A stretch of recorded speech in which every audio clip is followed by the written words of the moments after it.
आपल्या कोल्हापुरातील या गुहा किल्ल्यामध्ये जाय बारकी पोरं तर लईच घाबरालती आणि माणसांची गर्दी तर खूप होती आणि या गुहेमध्ये जाण्यासाठी 1 ते 1.5 तास लाईनमध्ये थांबायला लागायचे आणि या गुहेमधील भूत अजून लई जणांनी बैठले नाही. म्हणून आपण कसबा बावड्यातील बाल शिवाजी मित्रमंडळ यांच्याकडे व्हिडिओ करण्याची परवानगी मागितली.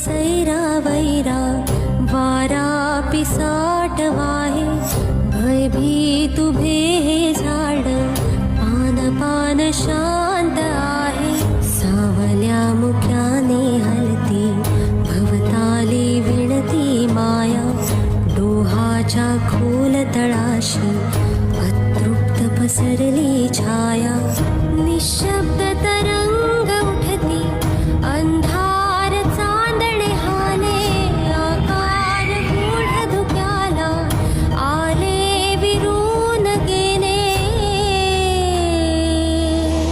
यो यांचा देखावा आहे की नाही मला तर लय भारी वाटला बघा. एकदमच भारी होता. या गुफात ना अशा असतात आणि भूत पण असतात बघा अशी. तुमच्यातील अजून कोण या गुफा बघाय गेलं नसेल त्यांना व्हिडिओ लगेच शेअर करा आणि त्यांना पण दाखवा की ही गुफा.